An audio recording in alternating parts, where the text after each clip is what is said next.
Okay, so we are continuing on with section 6.2. Now I'm starting with similar figures. So the rest of this section is talking about similar figures and some application problems.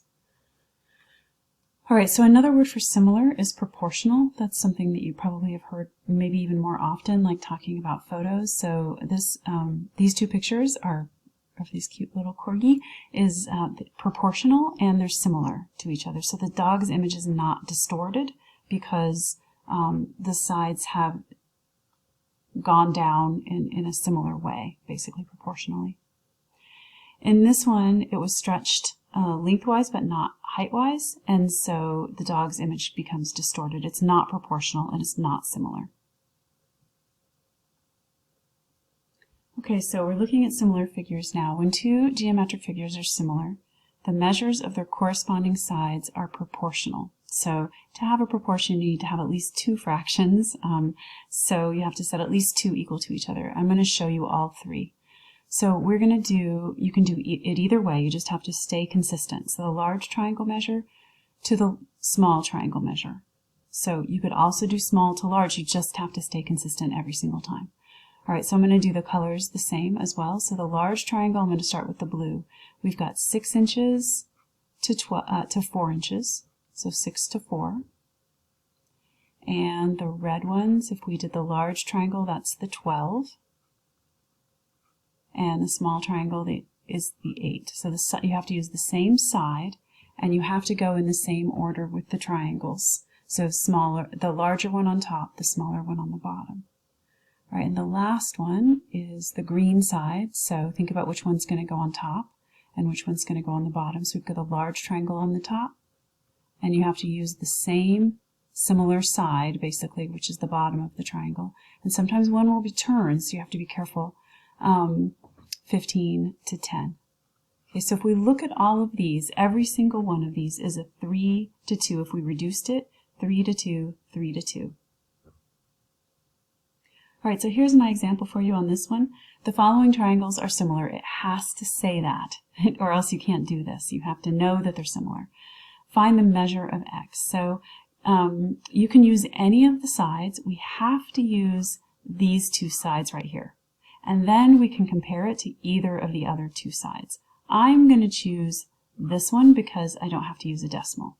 Okay, so let's start with x on top because that is also easier. So x over 10. So I'm going to do large to small. And I decided that myself by just looking at the fact that x I wanted on top. It's easier to solve. All right, now I want to compare that to a different set of sides that are similar. So 24 to 16.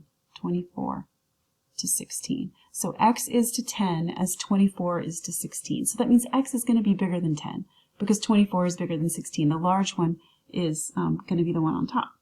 So now I'm just going to multiply both sides by 10. So I'm going to multiply by 10, multiply by 10. Okay, and then the 10s on the left are going to divide out, and I'm going to get x equals 24 times 10 divided by 16. So 240 divided by 16. I can write that down for you. You don't have to write that down. You can just put it in your calculator. So 240 divided by 16 is 15. And when you get to the end, make sure you look at the unit and say, all right, well, that's going to be feet. Okay, because it's a length. Now it's your turn. So find the measure of x in the similar figures. So in both cases, the figures are similar, and you just need to find the missing side. So the top one is fairly straightforward.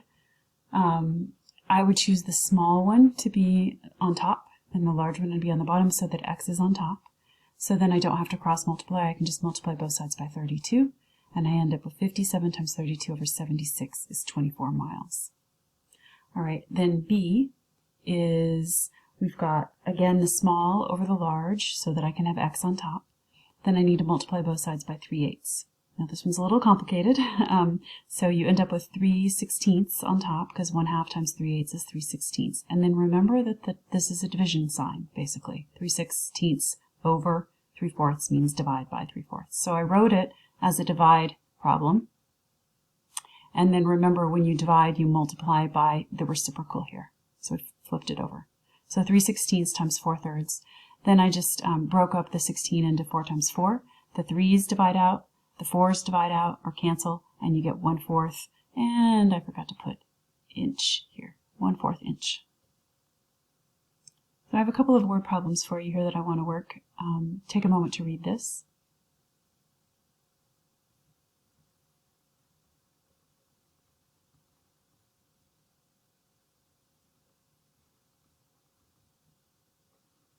Okay, so it says that when I have 40 participants, 40 people, they will drink 65 bottles of water. And when I have 56 people, we want to know how many bottles of water they're going to drink, if it's proportional.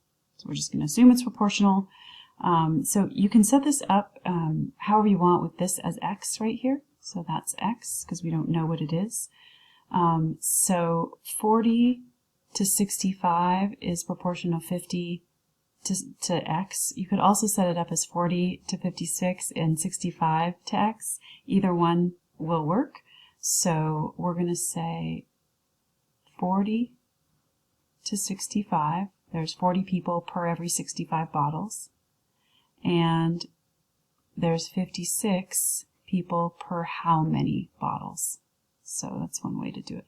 Or you could set it up as 65 over 40 equals x over 56. So both of them flipped over so that x is on the top. It does not matter how you do it. So just going to do it this way, just in case sometimes you end up with an x on the bottom. I want to remind you that you just are going to cross multiply. 40 times x equals 56 times 65. So x is going to equal 56 times 65 divided by 40. Sometimes with big numbers it's easier to do this on your calculator just one time. So just put it all into your calculator at once. 56 times 65 divided by 40, and you're going to find that x equals 91. 91 what? So go back and think about what you just found. 91 bottles. Okay, so let's take a moment to read this problem. I've already started drawing pictures, and I would not do this kind of thing without a picture. So a clock tower has a shadow measuring 70 feet, and a nearby signpost has a shadow measuring 3.5 feet. If the signpost is 8 feet tall, how tall is the clock tower? So these are just similar triangles. That's all this is. So without a picture, you might get a little stumped right away. So make sure you draw a picture of what's happening. And shadows generally are going to be dealing with right triangles. So a clock tower has a shadow measuring 70 feet. So the shadow is down here on the ground, so it's 70 feet. We want to know how tall the clock tower is. That's what it says at the very end here. How tall is the clock tower? Okay, so make sure you understand what you're looking for. The nearby signpost has a shadow measuring 3.5 feet, 3.5. The signpost is 8 feet tall. 8 feet. Okay? So now these are similar triangles because the sun is in the same place. It's going to come down at a similar angle. So make sure that this makes sense. Pause if you need to for a moment and think about it. Okay, so what we're going to do next is we're just going to set up a proportional relationship. So x over 8, and I chose x to be on top. So big over little equals big over little. Okay, so now we're going to multiply both sides times 8. So I'm going to say times 8 and times 8. And I'm running out of room, so I'm just going to scoot over to the right here.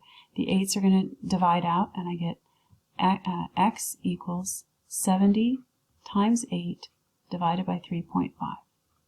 So 70 times 8 divided by 3.5 is 160 feet.